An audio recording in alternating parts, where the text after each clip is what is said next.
Entonces decíamos, estábamos viendo en causas y dificultades. ¿Vale? Hay que diferenciar insuficiencia respiratoria de síndrome de distrés respiratorio, porque aunque las dos cosas son relacionadas, una es parte de la otra.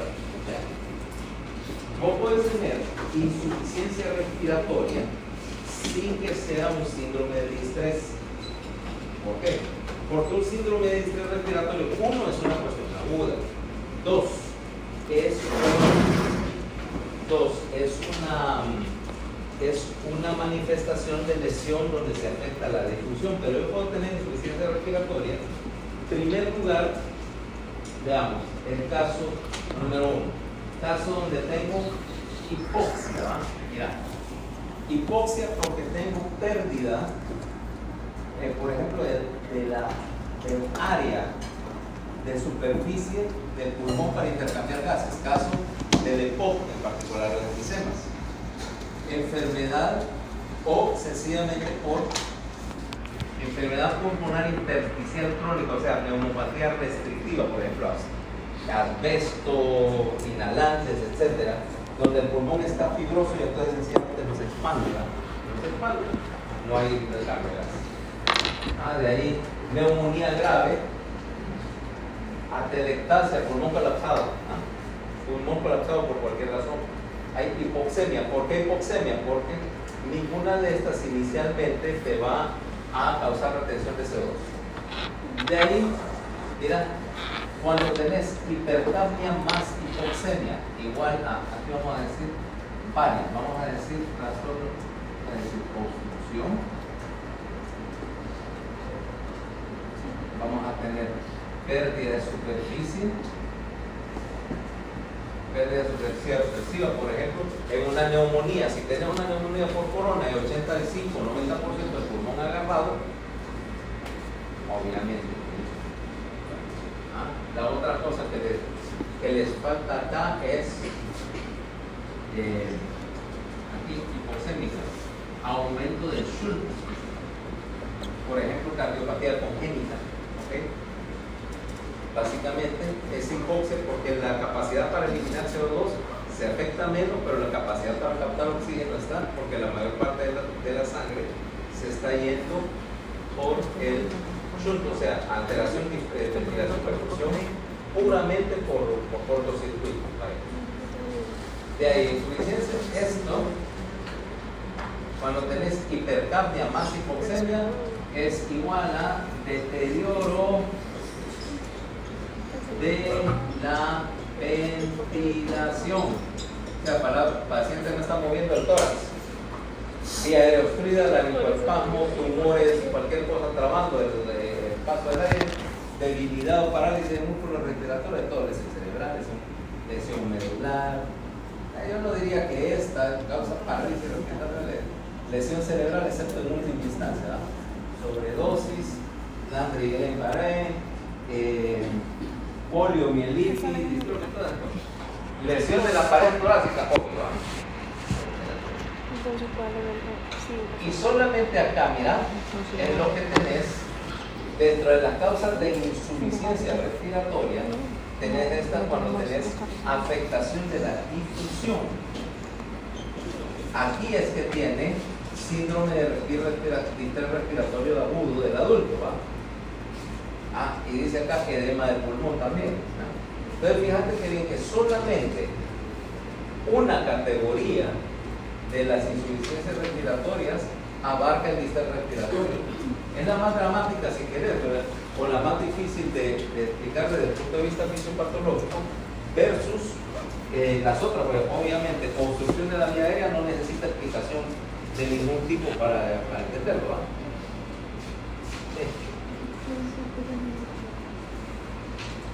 ¿Qué dice después de dónde? Atelectasia. Eso está en tu libro. ¿Para qué se complica encontrarlo? Si yo solo estoy preguntando el libro. Entonces, básicamente entonces, ¿qué es lo que tenés acá? Gasométricamente, aquí tenés con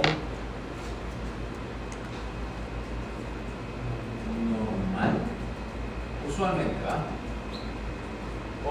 Usualmente. Puede estar disminuida a veces. Acá.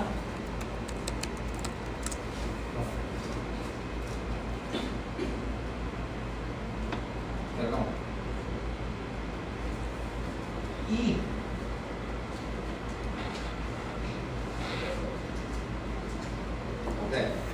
oxígeno bajo, retención de CO2, todas ellas. Porque implica que esto, de hecho, esto vamos a aclarar que también sucede con, aquí no lo mencionan, obstrucción de la vía aérea inferior, o sea, asma en crisis severa. Quiere decir que tenemos dos posibilidades: insuficiencia respiratoria por una crisis asmática severa que empieza, fíjate acá, que empieza en este capítulo con pura hipoxemia y luego hace hipoxemia con hipercalcio. El asma puede caer en cualquiera de las dos categorías dependiendo en qué fase lo agarras. Y luego acá, difusión afectada, principalmente, pero lo más importante es que aumenta el gradiente. ¿Cómo se llama ese gradiente? El gradiente alveolo arterial. O sea que estás hipoxémico a pesar de que cada vez le estás agregando más oxígeno a la mezcla de gas que estás respirando, pero te das cuenta, número uno, que está, a pesar de tener un montón de oxígeno en la máscara, su oxigenación sanguínea anda bien baja, y que dos, por mucho que yo le estoy subiendo oxígeno a la máscara, no parece darme ningún resultado, porque dice, mira, ya lo tenía al 40%, le subí oxígeno a 50%, le subí el flujo de 30 a 40 litros por minuto a veces de oxígeno. Y si nunca has visto a alguien pasear un chingo de oxígeno en 2 horas y media, y ahora qué bonitos son los altos flujos. ¿Ah? Y ahora qué bonito, o sea, cuando ves después en la clínica, o sea, que tenés varios pacientes en alto flujo, claro, eso se lo estás facturando y todo, pero la factura de infra, 600,000 pesos en un mes en puro oxígeno. Lo queman como que fuera el programa espacial norcoreano, vaya. Con la única diferencia de, claro, aquí la clínica no lo maneja el Coyote. Así porque el Coyote está manejando el programa espacial de Corea del Norte. Ok, pero entonces, a pesar de que estás gastando literalmente el oxígeno, así a nivel de gastes un cilindro de oxígeno o más por día, el paciente sigue hipoxémico. ¿Por qué? Y que hay un momento en que de hecho lo tenés respirando 100% de oxígeno, o sea, prácticamente lo tenés chutado directo al tanque, y aún así dice, bueno, calcule, a presión atmosférica, dice, ok, te da presión alveolar de oxígeno 200 milímetros de mercurio, y la presión arterial de oxígeno está en 50. Y ahora para dónde voy, ¿verdad? La única opción ahí, ya viene la opción exótica, ventilación de alta frecuencia, o cámara hiperbárica, o no sé, o ECMO. Lo van a meter a ECMO con una bomba extracorpórea hasta que no se arregle. Se ha hecho. Tiene un paciente una semana en la ECMO. Bueno, allá, que es ECMO, ¿qué es? Yo creí que era una bomba que había. Con la bomba de durante una semana. Ya te puedes imaginar. Si sale, como que dice, esas son medidas desesperadas. Si sale, perfecto, pero créeme que te va a doler la cabeza para que lo cambies. Eso es, o sea, a menos que sea de aquellos atrevidos que les gusta ese tipo de actividades, la cuestión de la terapia intensiva con los pacientes. Voy a decir que no, porque aquí no soy especialista. Si no, lo que hace divertida la medicina. Ok, entonces, recuerden, retención de CO2 igual a hipoventilación. ¿Okay? De ahí, en las otras dos es variable. Fíjate que cuando dije hipoxemia, presión arterial de CO2 normal y un asterisco para decir que puede estar baja o puede variar. ¿Ok? 1. 2. ¿Cómo se llama? En el trastorno de difusión, que es el que me interesa, del SDRA, lo que me interesa no es tanto la disminución de la PO2, sino el aumento del gradiente. Porque, por ejemplo, yo pudiera decir, te voy a llevar a normoxemia con un síndrome de distrés respiratorio que está empezando, y sencillamente le subo la dosis de oxígeno a todo lo que necesite para llegar a normoxemia. Lo que pasa es que obviamente yo estoy en el lado perdedor de esa ecuación, porque se me va a acabar la reserva en algún momento y lo voy a tener a tope y ya no me va a ayudar al 100%. O sea, si estás jugando naipes es como que tenés un par de nueves, ¿cierto? Y un par de nueves te lleva cierta distancia, pero no te lleva al final. Porque el otro, fíjate que tenía 12, pero tenía 3 dosis. Y te jodió con 3 dosis. No te das cólera que te pase eso. Tener par de haces y que te fríen con dosis. O me vas a decir que no jugar. Te haces el cabrón, tienes cara que te gusta. Que te gusta. Entonces, yo te digo, lo mismo te pasa aquí. Vos puedes empezar a subir el oxígeno, pero hay un momento en que no te ayuda. ¿Okay?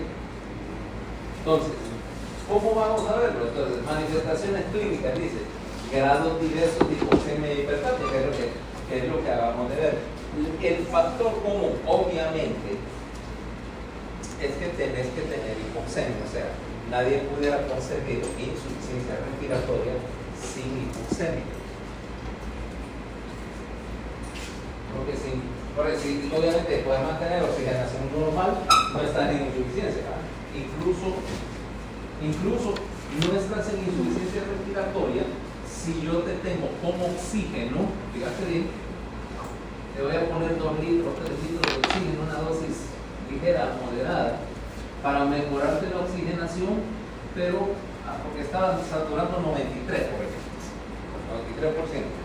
Y dije, no, pongámosle un par de litros de oxígeno para que respire más tranquilo, ¿verdad? También lo que va a estar un par de días para que no estés fatigado. Como 2 litros, 3 litros de oxígeno. Sí necesitas oxígeno para llevar a oxigenación normal, digamos, a 96. Pero si yo te lo quito, no te para llevar. Sin el oxígeno, ¿cuánto me da? No, 90, 89. Que puede ser un principio, fíjate que eso me explicaba la gente que miraba por un oso. Que en un principio esta gente se despertaba, porque no, que mira que tiene que tener más de 90, que no sé qué, que no sé qué.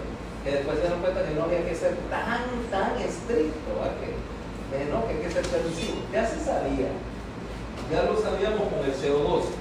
En un principio, se dice incluso de tener pacientes que decían, no, que la PCO2 la quiero mantener en 35, que mejor que esté baja, que con reserva, que hiperventilemos a los pacientes agresivamente baja y no cambia el resultado. Ahora, 40. Después, pero no, dejamos fisiológico, 40 ahora. ¿Cuánto tiene el PCO2? 45, 46. No pasa nada, ya dice que no te digan que uno se hace más flexible. Ahora, quiere decir que insuficiencia respiratoria, si el paciente no está manifestando, 1, hipoxemia, y 2, evidencia de que la hipoxemia en el laboratorio se correlaciona con síntomas, o sea, generalmente con deterioro cognitivo, que es lo primero que vas a ver, no está en insuficiencia. ¿Okay? No está en insuficiencia, no tiene tanto que ver con el número de la PO2. Ahora, si yo pudiera hacer una excepción con el hecho de que si estás hipoxémico y reteniendo CO2, probablemente pudiéramos decir que eso sí es insuficiencia respiratoria, porque si llegaste a un trastorno tal que empezás a retener CO2, sí, la cosa sí ya es más grave, yo ya te puedo etiquetar como insuficiencia. ¿Te parece la lógica? ¿Okay? Entonces, las manifestaciones clínicas, entonces, CO2 y, como ahí dice, no hay definición absoluta. Y aquí te están definiendo arbitrariamente, si querés así decirlo, presión arterial de oxígeno menor de 50 o PCO2, o sea, presión arterial de CO2 mayor de 50 cuando los valores eran normales. Conste, depende. Yo te voy a decir depende. Yo no espero que un paciente llegue a 50 de PO2 para declararlo de insuficiencia respiratoria. Y 50 de PCO2 depende. ¿Por qué? ¿Cuál es el antecedente? Vaya, por ejemplo, tenemos, qué sé yo, Katie, que tiene PCO2 de 50 y era previamente sana. En ella sí representa un cambio significativo. Pero ¿qué tal si tenemos a Stephanie, que ha fumado desde que estaba en el preescolar, tiene una bronquitis crónica y su PCO2 normal, la bronquitis crónica, es de 48, para de 48 a 51 no le está haciendo ninguna diferencia. Ella no se está descompensando, a pesar de Katie, que no tenía ningún trastorno gasométrico, para ella esa elevación de 40, 50, por ejemplo, sí es grave.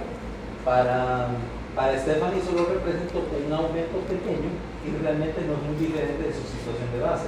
O sea que el número no es lo que cuenta solo por ese número. Hay cosas que sí. Y decís, PCO2 de 75. Yo me voy a voltear a ver y te voy a decir, confirmarlo, ¿va?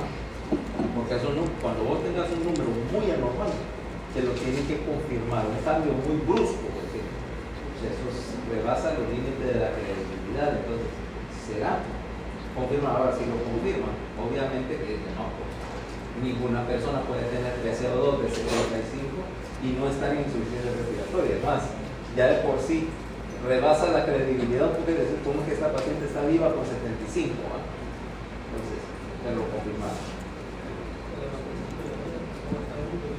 ¿En el levantamiento cuánto? Yo he visto de 4.5. Corriendo por la sala, era un niño. Obviamente que estaba transparente, ¿va? Pero sí, una clase medular, 4.5. Sí, claro, no ocurrió en un día, ¿no? Un par de semanas, pero, y era un niño y los niños son de hoy. Pero 10, es lo más bajo que se ha visto.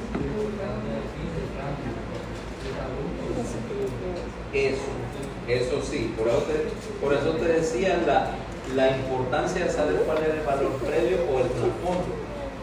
Retención de CO2 en un paciente que ya es retenedor crónico de CO2, o sea, por ejemplo, un bronquítico crónico no es tan grave como retenedor de CO2 en un paciente que padece de un enfisema pulmonar y que realmente no maneja PCO2 tan altas. O sea, acuérdate lo que te dije, se miran mejor porque están rosaditos, pero realmente están jalando con todo lo que puedan y es bien poquito lo que necesitan para mandarlos de rosaditos a muertitos.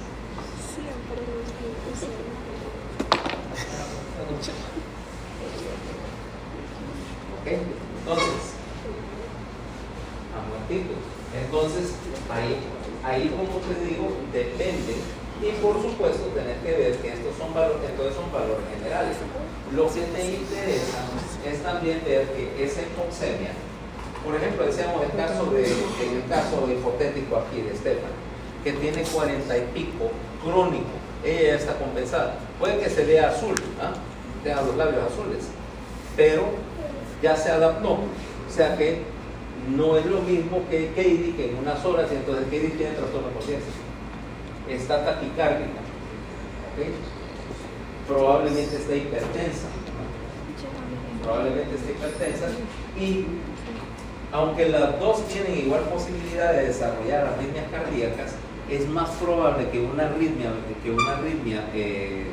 de pronóstico desfavorable le dé a Katie, porque vos sí, y cuando ves un paciente con un pulmonar arterial auricular grande, tiene hipoxemia, entonces lo ves, ¿sabes cómo que? Como un marcapaso migratorio. El antiguo, generalmente es el marcapaso migratorio, fibrilación auricular, etcétera, por el auriculota derecha simple. Entonces, pero italiana, su marcapaso migratorio, su conducción está decente, que no, ya me hubiera pasado algo feo, pero viene Katie, entonces ella sí repite te quedas tras vías ventriculares. Katie es más probable que te vaya a sacar un cisto o un ritmo peligroso, porque no ha tenido tiempo de adaptarse. Particularmente porque aparte de la... Acordate que ahí vas a tener otros problemas. Si retener CO2, está reteniendo ácido. ¿Ok? Para ácido volátil. Resultado, ¿qué pasa con el pH? Estás en acidosis. Dice la canción, ¿no? Acidosis. El mamut con acidosis. En la versión restricta médica. No me digas que nunca te la cantaron cuando era chico. No, en serio nunca has oído la canción del mamut. Se la ponen después, ¿no?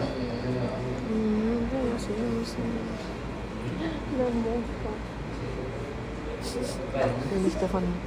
es buena, es una canción educativa acerca del mamut. Fernanda, ¿es cierto o no es cierto que la canción del mamut es bien educativa? De hecho, sí, tiene Sí, ¿ah? términos médicos ahí, yo nunca Sí, me imaginé. sí, claro, correcto. Sí. Entonces, si estás acidótico, acuérdate que le va a pasar al potasio en acidosis. Sale, por lo tanto, ¿qué pasa con el ritmo cardíaco si no está jugando con el potasio? Yo se las mandé. Sí. Desde fisio se las he mandado. ¿Qué clase de arritmia es Yo- el potasio? Claro.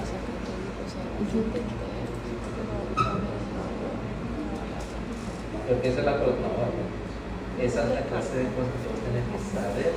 Porque lo que te mata pacientes, te va a tener paciente que bloquea, paciente con prolongación de por exceso de potasio, paciente con, ¿cómo se llama? Con onda azul, tecnicuras, implicando que hay trastorno de la repolarización. Es lo que les digo, ese 5% que ustedes tienen que dejar así, que el manejo de patología dermatológica,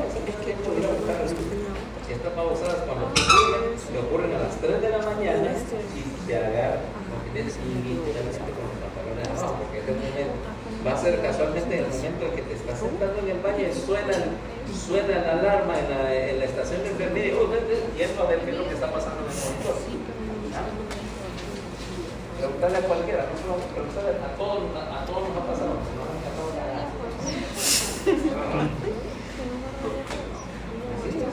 Es parte de la medicina.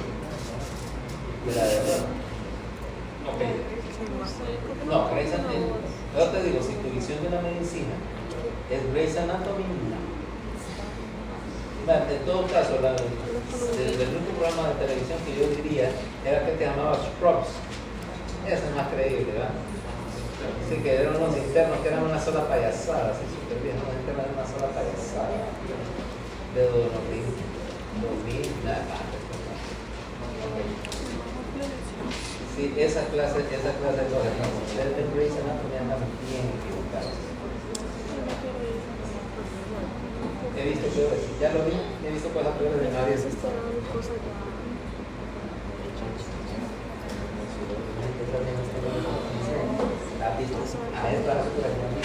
Montañas de cosas raras, ¿okay? Muchas de las cuales solo se pueden contar en compañía de otros medios. ¿A dónde lo mando? Porque esa es la clase de conversación que uno debe tener ante la mesa de la comida de nadie que no sea médico. ¿Ya? Porque algunos chistes o algunas cosas son las que está en el negocio. Pero los pacientes la pacientizan, no lo entienden. Y acordate, ahora tu familia ya es parte de la pacientiza, menos que es el hijo de médico. El golfo está creciendo, crecerá y te entenderán cada vez más.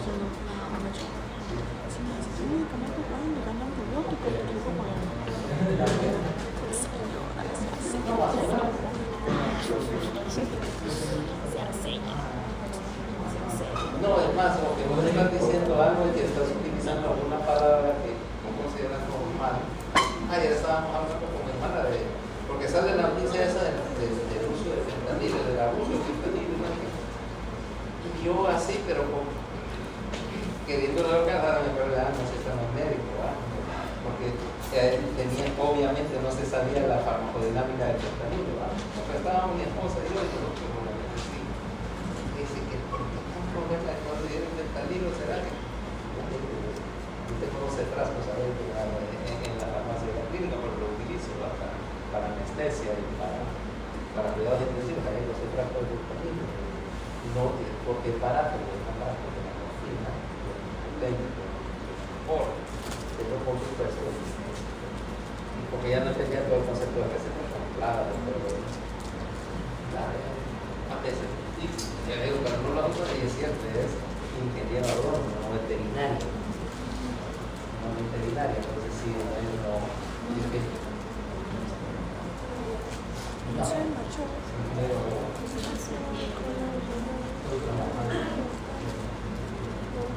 ¿Nunca he trabajado en eso? ¿Nunca he trabajado en eso? ¿Verdad? No, mi hermana abogada, que me ayudó. Fusil es capaz que dentro de la pena de muerte, fusil la casa de riesgo.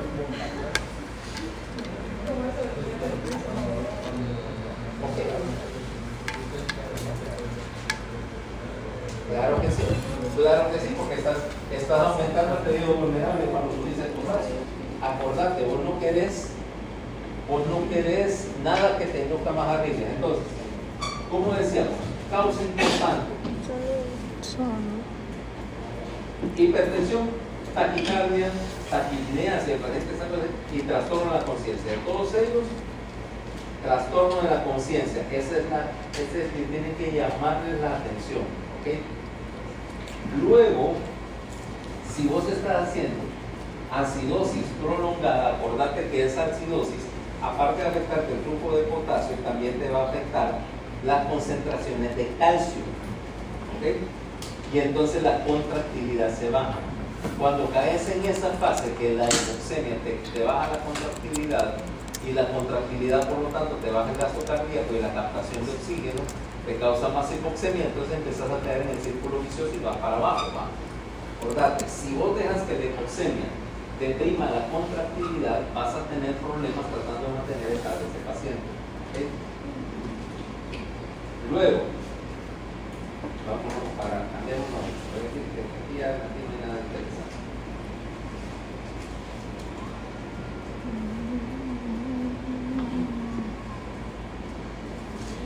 Entonces aquí tenemos criterios diagnósticos para decir un síndrome, primero el síndrome del respiratorio, es decir,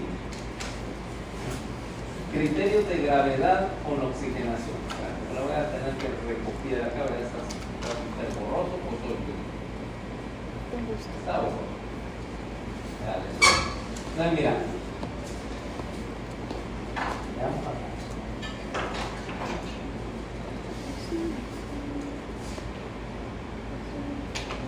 En primer lugar, ¿cómo se llama? Valores de oxigenación. Veamos, leve, moderado, severo.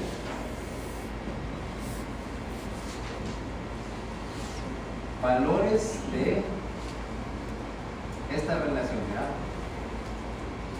Presión arterial de oxígeno sobre la fracción inspirada de oxígeno, FiO2.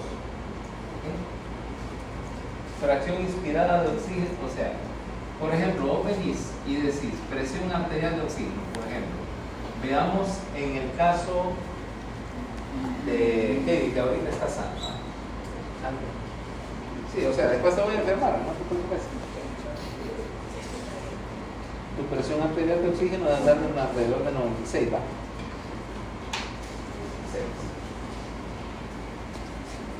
96 sobre la FiO2. La FiO2 es el porcentaje de oxígeno, ¿va? En el área ambiental, que es 21. Pero vamos a empezar como un decimal acá, ¿ok? En vez de 21, es 21%, quiere decir 0.21. ¿Cuánto es 96 sobre 0.21?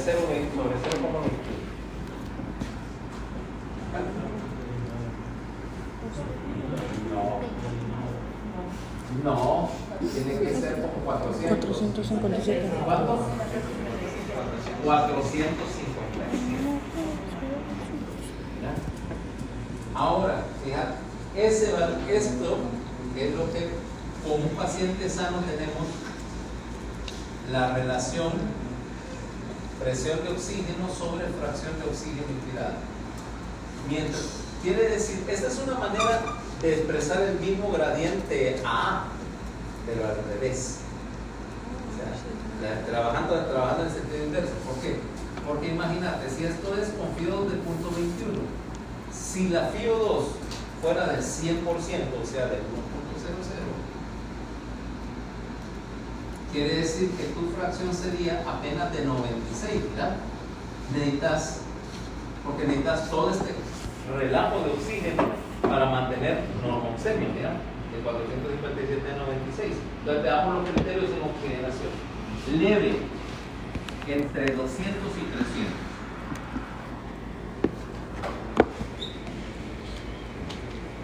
¿Ok? Y la unidad aquí es milímetro de mercurio. ¿Ok? Luego, moderada, entre 100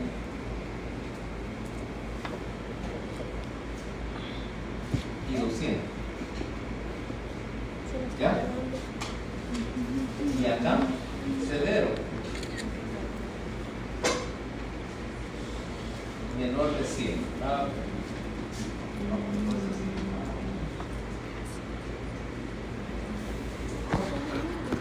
Menor de 100.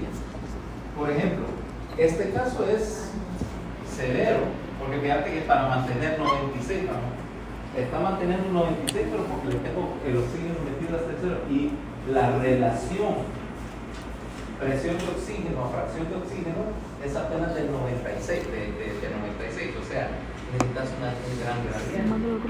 Resultado, entonces, este es un medidor de la difusión, representando de cuánto oxígeno necesitas afuera del aire para llenar la hemoglobina adentro, indicador de difusión. Entonces, menos de 100, severo, de 100 a 200, moderado, entre 200 y 300 leve, mayor de 3, quiere decir que esta relación normal es mayor o igual a 300. Es una manera inversa de decir gradiente alveolo arterial, lo mismo que lo hace esto mediante la reacción PO2 FiO2. Pero es lo mismo, mientras más grande acá el gradiente, mientras más pequeño es mejor, ¿va?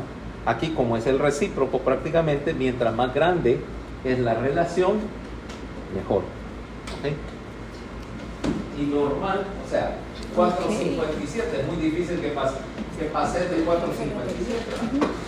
Porque para subir tu oxigenación a más de 96 milímetros de mercurio es difícil, porque a menos que no tengas shunt, tengas un corazón privilegiado, tendrás que ser un pulmón privilegiado que no shuntea. Entonces yo estaría preocupado porque no hay circulación bronquial. Esa es otra historia.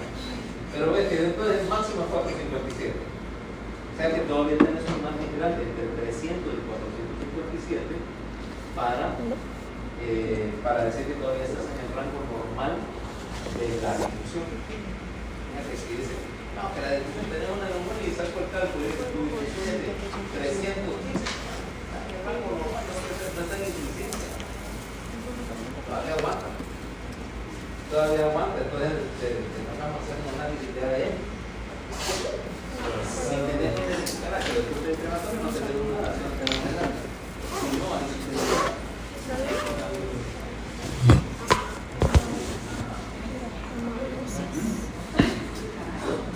Garacha o el grupo de crematorio. Así es.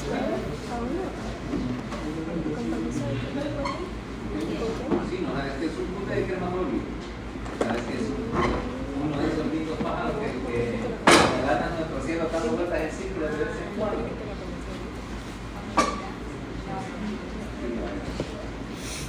los ves por allá, ¿Hay más? que al día siguiente va a aparecer en el periódico que encontraron a alguien en la cañada.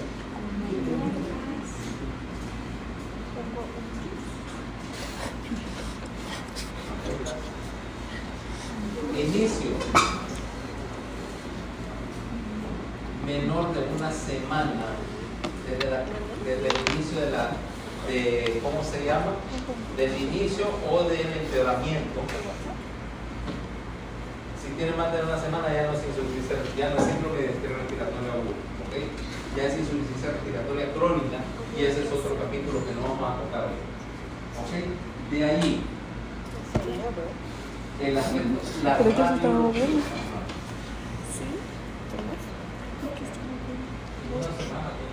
una semana, para que se considere el estrés respiratorio del adulto, una semana. Correcto.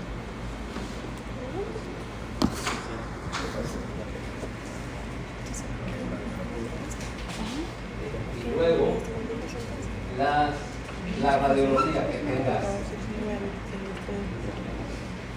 opacidades bilaterales,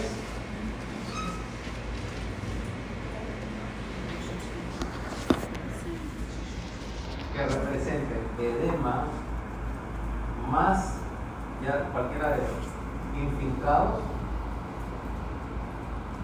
de diversos tipos,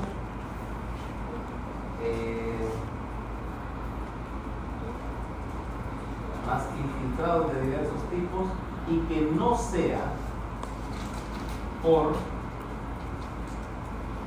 tumor, colapso de pulmón, o sea, pericardia, neumotórax, pulmonar, o ¿cómo se llama? Colección líquida. Porque si alguien está hipoxémico y me dice, no, pero tiene un pulmón colapsado y 3000 cc en la cavidad pleural, obviamente que no es insuficiencia respiratoria, tiene un pulmón colapsado y le tengo que sacar ese líquido. Pero si no tengo ninguna otra causa explicable, tengo infiltrados y edema pulmonar, eso es un síndrome de Eso estrés no aparece en el report, un choque, como complicaciones de choque. Conste, todo esto que vamos a hablar para varias de este capítulo es síndrome de estrés respiratorio no coronoso, ¿ah? Porque esos tienen una variedad, tienen otra variedad en términos radiológicos en particular. ¿Qué es lo que tenemos? Ya vimos: neumonía, sepsis, aspiración, etc. Ahora tenemos tres fases en el síndrome de estrés respiratorio. La primera fase, durante las primeras 48 horas, es lo que llamamos la fase exudativa, donde lo que procede principalmente es la presencia de inflamación, edema,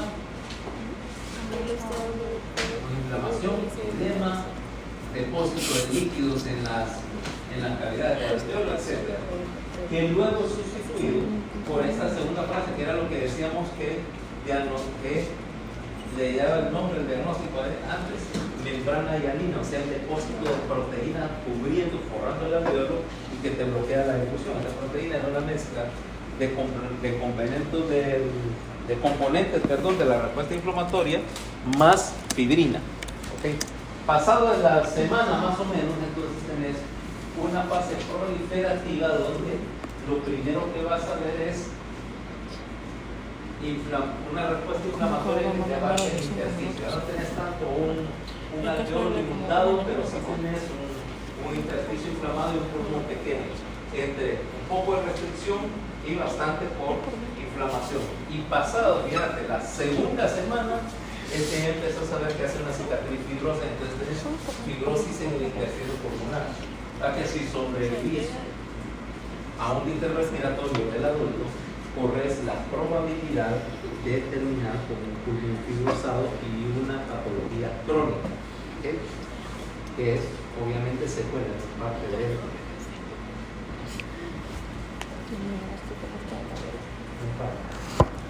Y es corto, ¿no? Es corto. Eso es Harrison.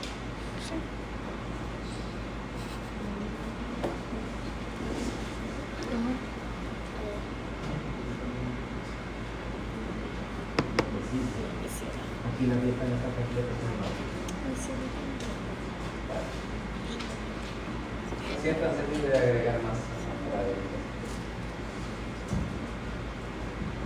Entonces, como ves, lo importante es que acá, cómo va cambiando también la respuesta inflamatoria, porque aquí lo que me estábamos era que teníamos neutrófilos y macrófagos, pasaste a linfocitos y luego otra vez en la fase de fibrosis vas a tener principalmente macrófagos, pero ya no en un papel fagocítico, sino sencillamente en un papel de estimulador de la fibrosis.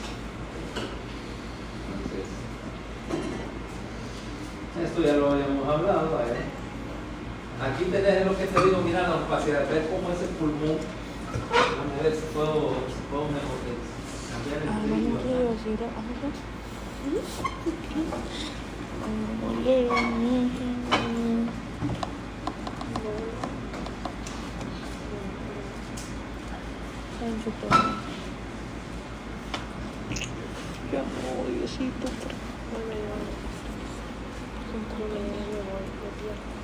¿Qué hice? ¿Qué hice?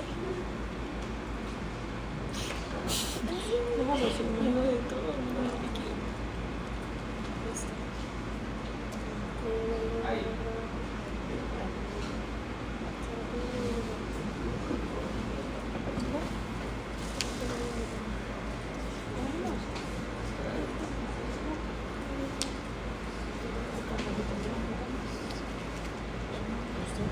Ahora ves ahí, yo no sé, ahí sí sería mejor. ¿Ves en esa radiografía? Está tan figurado la pizarra, ¿verdad? Déjame ver si bajando del lado. Vamos a esta forma.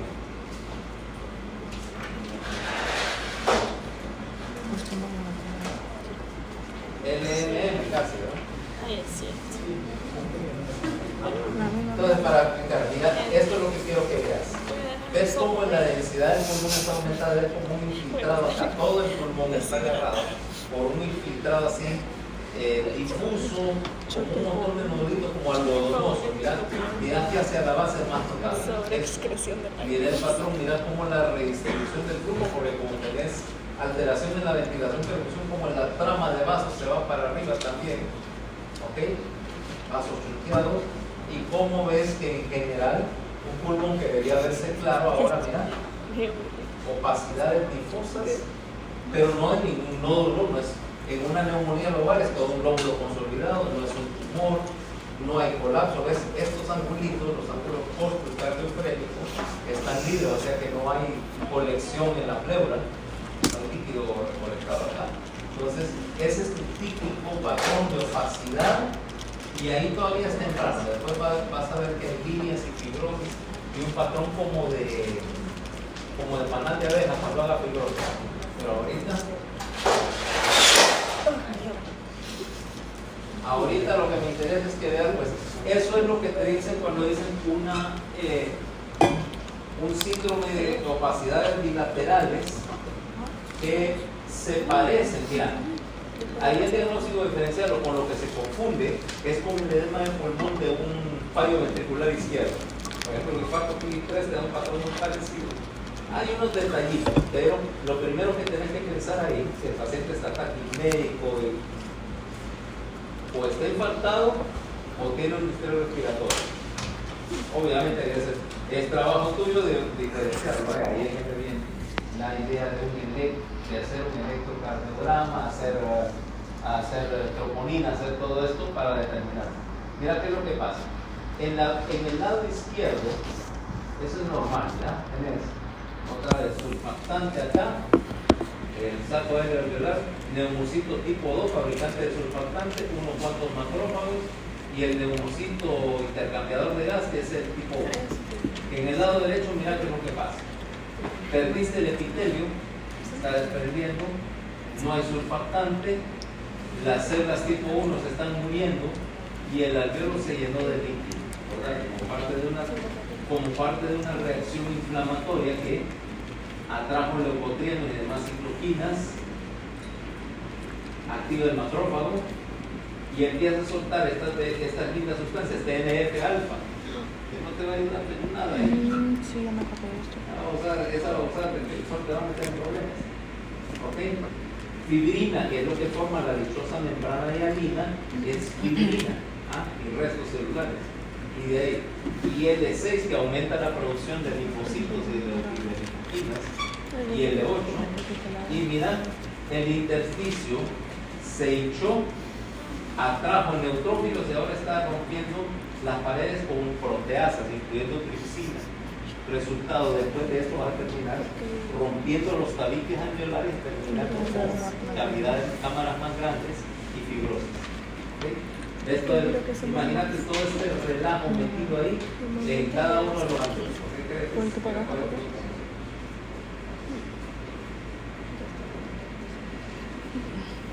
Ahora, ¿cómo decimos? Mira, hay una tomografía y se ve un poquito mejor. Mira hacia la base del pulmón, el paciente está acostado y mira cómo la base del pulmón está blanco. Aquí ves el patrón, lo vas a hacer un montón de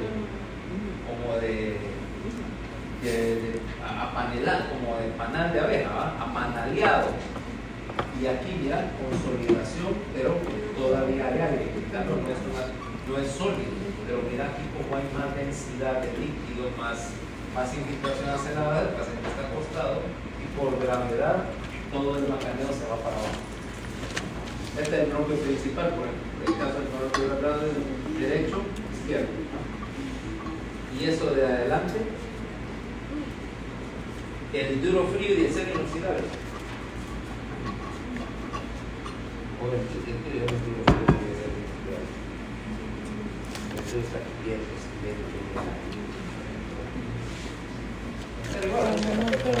Para manejar pacientes que quejas de rutas, bueno, casi quieto y helado, igual. Es casi lo mismo que el duro frío y el cero inoxidable.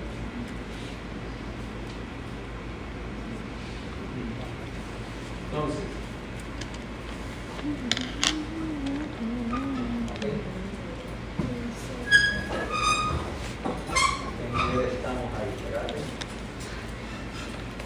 a ver, ¿a qué nivel?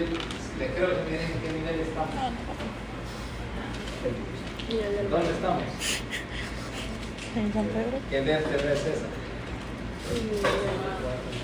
Por la forma. ¿Por qué T4? ¿Por qué T4? O sea, puede que esté cierto, pero no es, o sea, adivinar no queda. ¿Por qué? T5 está en la carina. Aquí está, mira. Ese es T5. A ver, al fin una que, pero sí, tener la razón, está un poquito arriba, ¿eh? Ese cuerpo que está ahí es el T5. Y ves que hay una, de hecho, fíjate que aquí hay una, ves esa imagen en el ventrículo derecho. Ese es un catéter en la arteria pulmonar. ¿Sí? Catéter pasado en la arteria pulmonar son acá para estar midiendo presión pulmonar. Probablemente. ¿Okay? Ahora, si pasar la fase inflamatoria y la membrana hialina se resuelve, más o menos al séptimo día, los pacientes mejoran la energía y mejoran la hipercambio. Siguen hipoxémicos hasta más o menos la tercera semana, que ya lo vas a, ya para los 7 días ya normalmente los pacientes no necesitan ventilación. ¿Okay? Están menos disnéicos, están mejor, pero todavía sigue el proceso inflamatorio, lo único que es más crónico. Más o menos la tercera semana completa, o sea, los 21 días, es que estos pacientes te van a, ya vas a poder decir que se ven mejores, que ya no tienen disnea, la mayoría. Ahora, hay un porcentaje que va a progresar a fibrosis, generalmente lo que tuvieron que tener más cerca, y esos pacientes sí van a seguir disneicos, pero ya el patrón es diferente. No están hipercápnicos, pero pueden estar un poquito hipoxémicos. Se empiezan a comportar como un sepsis, ¿sí? Ya las 3 a 4 semanas después de la lesión. Algunos de ellos, si tienen mucha lesión, son los pacientes que quedan dependientes de oxígeno, que están permanentemente concentrados de oxígeno, con un tanquecito de oxígeno, pero que lo que necesitan son 1, 2, 3 litros, no necesitan grandes cantidades porque ya no hay inflamación, ya no hay membrana de harina, pero sí quedan con restricción y quedan con un pequeño compromiso de la restricción, entonces ya van a usar permanentemente oxígeno y su tolerancia al ejercicio bien baja. Entonces, manejo. Okay. Aquí lo que vas a ver, manejo es ventilación mecánica. No nos vamos a meter con ventilación mecánica.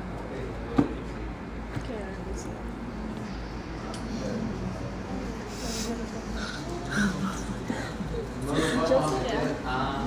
¿Se escucha en el audio?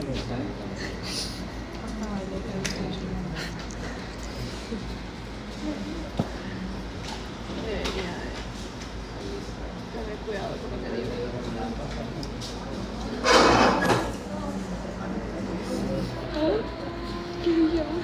Yo dije algo.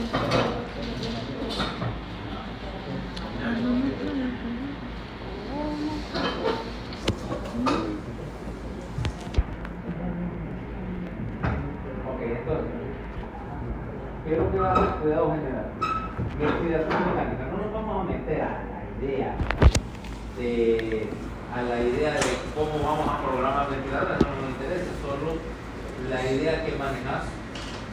Ventilación mecánica, hay diferentes protocolos, mira que hay algunos comparados, 6 cc por kilo de peso que es un lado de bien baja de aire, 12 ventilación convencional, que incluso yo diría que lo normal es que uno empieza con 10 ml por kilo y lleva 12 después, pero bueno, presiones, etcétera, eso no. Prevenir el colapso alveolar. Ahora, ¿qué es lo que utilizas? Importante, ahora hay estudios que te dicen que los pacientes se manejan mejor en posición prona, o sea, abajo.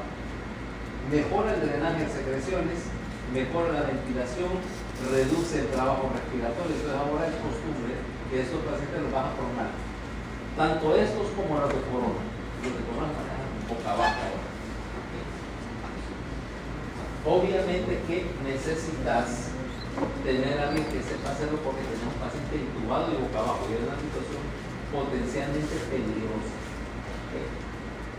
Ya. Tienes que tener cuidado que tú no se acode, que el paciente no se extube en una movilización, que la rama de la artillería ventilatoria no esté bloqueada. Te lo digo porque eso todas las semanas lo hacerlo, damos columna, se va boca abajo, entonces es la primera resistencia. La primera de abajo está libre del tubo, déjame chequear, solo no puedes poner los paños e incluso después debajo del paño déjame chequear, hasta que no estás seguro, nivel obsesivo compulsivo, no empiezas, porque ya una vez empezado, porque ya no sé si el tubo se desaloja o se desaloja el paciente, va a recargar y si se desconecta por lo menos no van a quitar la alarma y eso no va a manejar. Pero que el paciente resulta que está extubado, imagínate, tener un paciente que es abierto y está extubado, acornillado al cabezal y boca abajo. ¿Cómo ves eso para una situación bien difícil de resolver?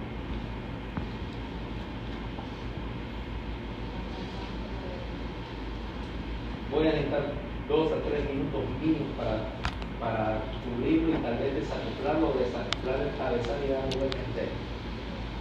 Si acaso. ¿Ah? ¿Por qué crees que tengo que mejor prevenir? Ahí sí es mejor prevenir a que el tubo no se va a mover. Cuando le vas a dar vuelta, o sea, estás seguro que está intubado y que el tubo está amarrado de tal manera que no se va a mover. Entonces, y solo entonces, lo vas a voltear, vas a posicionar en el cabezal, vas a volver a chequear, vas a ajustar todo, verificar, volver a chequear y luego la vas a pintar y poner los campos y volver a chequear de los campos. Son 4 o 5 veces que lo haces antes de tocar la piel. Lo que hacer es o estás seguro que está bien o detenerte y no empeces. examen, porque si eso va a ser imposible justificar que el paciente se te va a extubar en el conjunto. Y no es tanto de justificar, sino el hecho de que si te pasa, no sé qué van a hacer. No se me ocurre ninguna cuestión práctica de cómo vas a resolver esa vía extra. Mejor no más. Esa es la clase de cosas que te dicen que no te dejen nada. La residencia no es muy bonita, pero hay que estar chequeando las cosas todos los días. Para mí lo que no le toca a la anestesióloga que también es nuestra bonita. No tiene cara de que va a terminar viendo terapia después de que te toda la vida. No. Bien.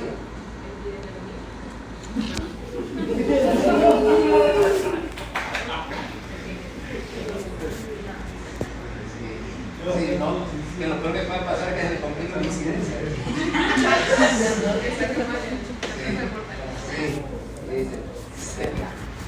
Que se me paralizó la tasa de mortalidad y están haciendo maniobras a la computadora.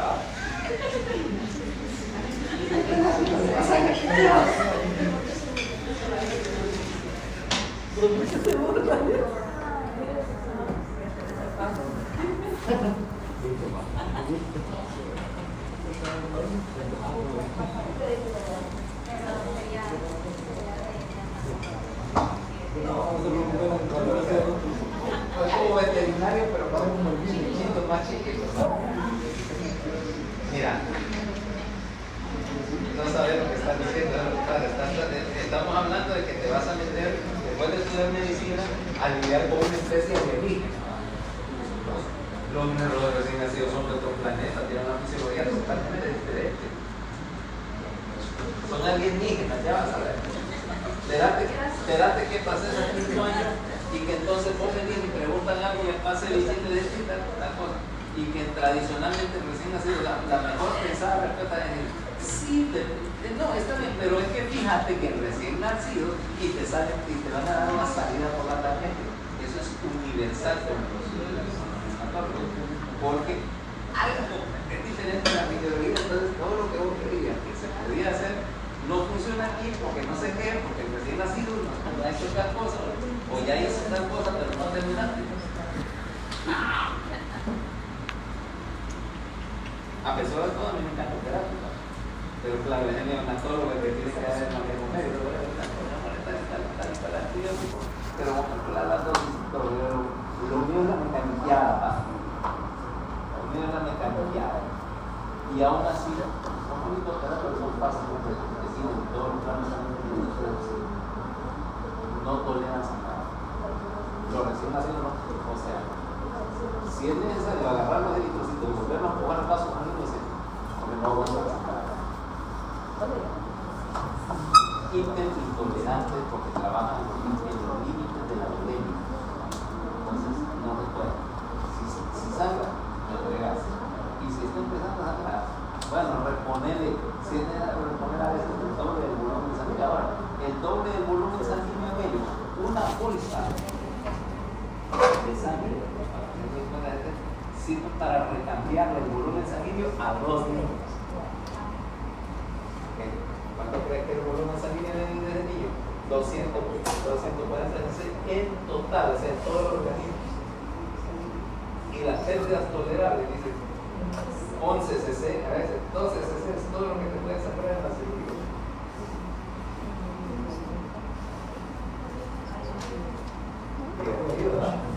Caso, pero ahora te explicamos, no, me encanta trabajar con eso. Aparte de en una profesión donde vos trabajas con modificación todo, pero aún así cuando tenés que dar ese trabajo con el profesor de la piel. Ay, Dios mío. Acabo de tener una crisis existencial. ¿Cómo está? Basta de 3 kilos para aguantar toda la primera de la pero ¿sale? Y mi proceso no se sigue la producción. No soy vendido, y más importante, no lo hacemos.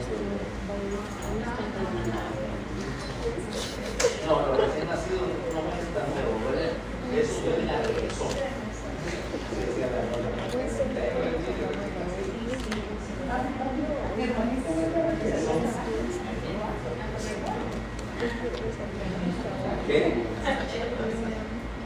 Ahí me dice. Sí, como facilito.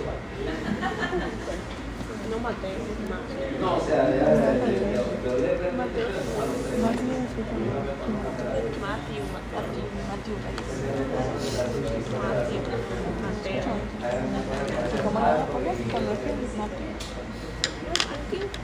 pero como pasaba viendo cuál es la cosa más que y mira, no le pasa nada, está gordito. Está gordito, pero eso no pasa. Ya debe tener cara de psiquiatra, de psiquiatra. Ok, entonces, decimos, manejo primario, entonces después de la ventilación mecánica, manejo de los líquidos, ok, vos querés manejar las presiones de llenado del ventrículo, generalmente tan bajas como sea posible, porque reducir el edema del pulmón, reducir la carga ventricular, pero tampoco al punto de que se choque, pero sí, generalmente aquí son unos bien agresivos, restringiendo el volumen de líquido que se le da y metiéndole diurético, porque aquí quieres bajar la precarga. Si bajas la precarga y bajas el trabajo del ventrículo izquierdo, porque si no el ventrículo empieza a fallar y vas a hacer edema del pulmón y empeora porque ya tenés líquido en el alveolo, no querés más líquido. Entonces, diuréticos a dosis altas, ¿okay? Y restricción agresiva de los líquidos, lo manejas con balance bien negativo, bien. O sea, algunos dicen que se le ponen esteroides, pero la evidencia actual dice que no. ¿Okay?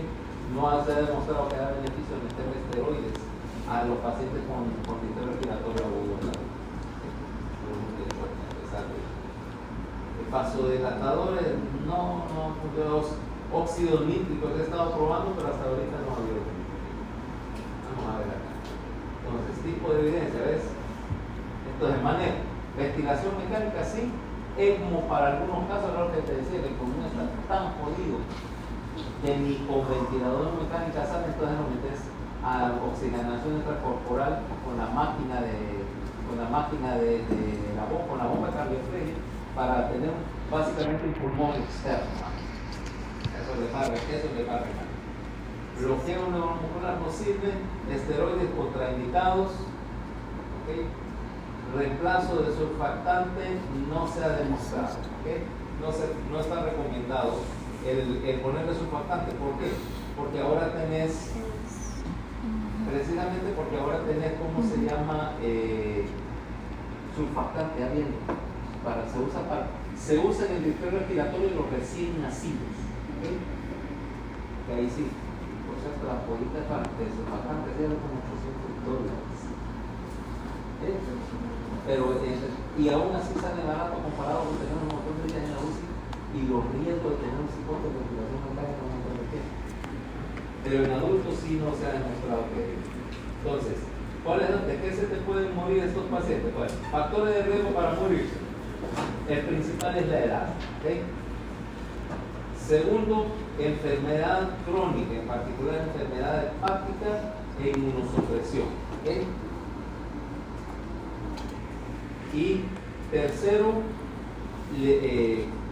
gripeo respiratorio por causa pulmonar directa. O sea, si vos hiciste un gripeo respiratorio, por ejemplo, porque estuviste chocado con un choque cardiogénico o algo así, o por inhalación, es menos la mortalidad que si tenés, por ejemplo, por una contusión pulmonar de un accidente o porque inhalaste, qué sé yo, algún gas tóxico. Esos son los más probables que te mueran. Puede ser el pulmón directamente el que tiene el trastorno pulmonar.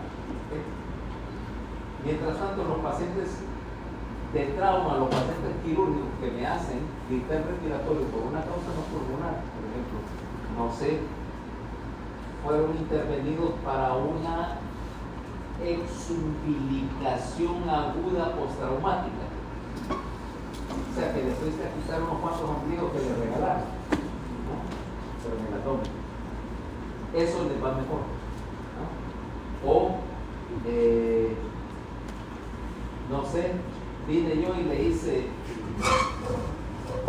una craneotomía compresiva porque tenía un hematoma subdural agudo y me hizo un pulmón de choque en la UCI después de que yo le quité la cabeza, la mitad de ella. Eso sale mejor que, es más, ¿te acordás que te estaba haciendo el otro día un man que me sacó como 2,5 litros de la tarde, ¿verdad? Una tarde, una mañana. Alguien le está comentando que me han sangrado 2,5 litros o 3. Pues yo pensaba que esta gente se iba, que ese paciente se iba a pelar. Se fue caminando. Ves que los gente cucarachas sí. Hasta los intensivistas en este tienen de cucaracha. Cuando ven la descripción operatoria y ven la hoja de transfusión que yo le había pasado la mitad del banco de sangre al indio ese y que lo manuje durante toda la mañana con 70-50 de presión arterial y aún así el hermano no se murió. No le tocaba, definitivamente. Oro en nada. Bien, a ver qué ficha de ese. Sí, me la dieron, no te muere. Sí, mira.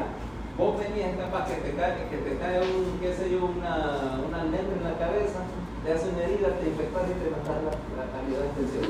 Viene un malandro de esos que nunca no hace nada bueno, le puede caer un asteroide en la cabeza y se quiebra el asteroide y no le pasa nada. Mala hierba no muere.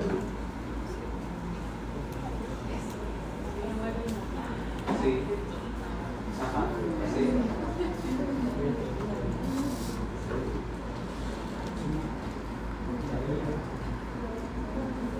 Sí, le van a la casa, ¿verdad?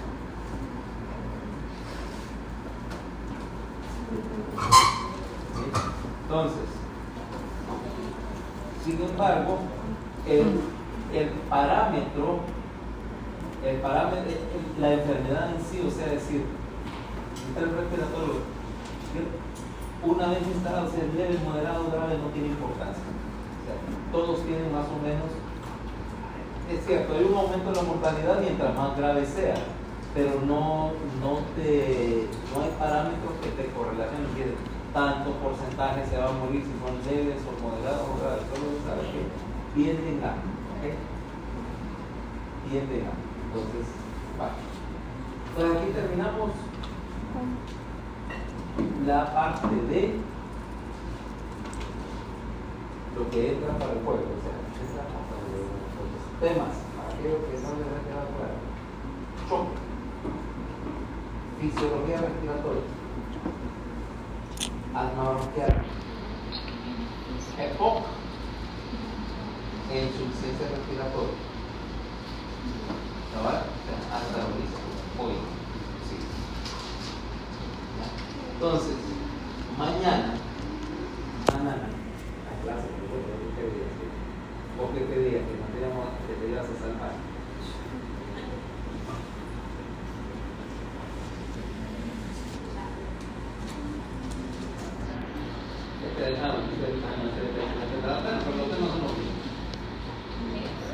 Ahora, mañana, desnutrición. Desnutrición, acuérdense que no solamente es por defecto.